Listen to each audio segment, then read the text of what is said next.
اور یہ دن فلاں یہودی کا ہے، جس دن میرا ہے اس دن ہر ایک کے لیے پانی مفت ہے، جو پانی لے جائے وہ پانی کا مالک ہے، اور اس کی مجھے کوئی قیمت نہیں چاہیے۔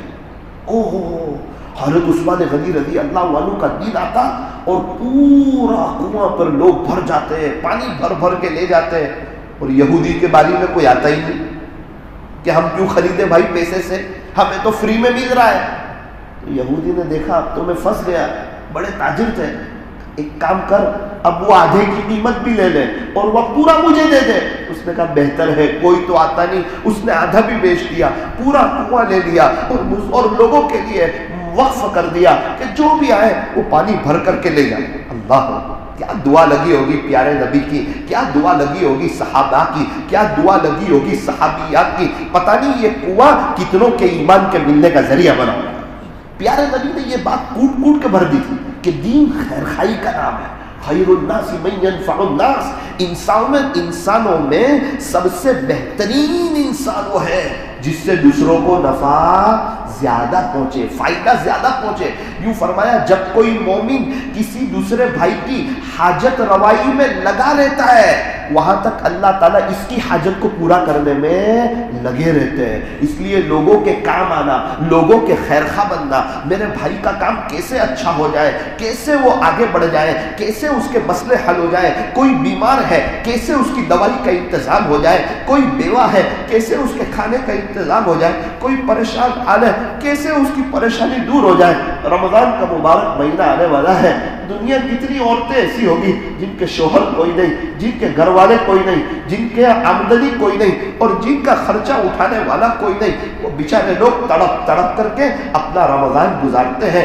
گزشتہ رمضان میں ایک مولانا کا مجھے فون آیا اور کہا مولانا صاحب آج 5واں روزہ چل رہا ہے، میں نے اور امام صاحب نے سحری افطاری میں صرف پانی اور 1-2 کھجور کے علاوہ کچھ نہیں کھایا، 5واں روزہ چل رہا ہے، ہم ایک غریب علاقے میں امامت کر رہے ہیں۔ اللہ اکبر کبیر، میرا تو دل ٹوٹ گیا کہ ہمارے دسترخوان پر اتنی چیزیں ہوتی ہیں جو ختم نہیں ہوتی، اور کچھ دسترخوان ایسے بھی ہوتے ہیں جس دسترخوان پر کوئی فروٹ نہیں ہوتا، کوئی پھل نہیں ہوتا۔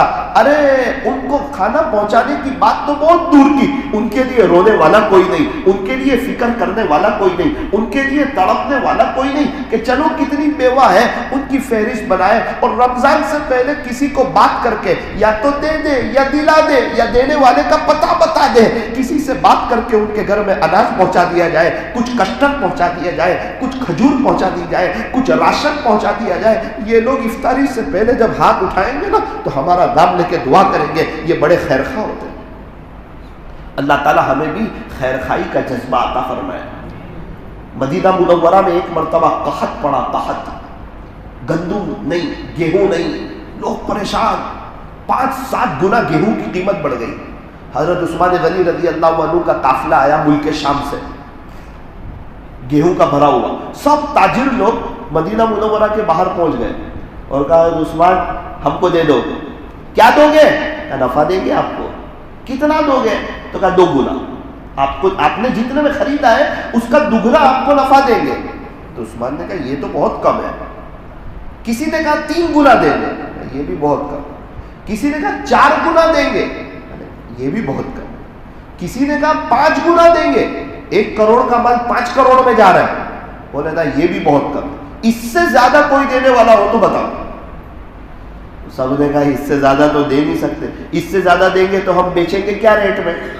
7 گنا زیادہ میں تو بک رہا ہے، 5-7 گنا میں، اس سے زیادہ نہیں دے سکتے۔ تو عثمان غنی رضی اللہ عنہ نے کہا کہ ایک کسٹمر ہے جو مجھے اس سے زیادہ دے رہا ہے، کتنا دے رہا ہے؟ بولے 700 گنا ہے۔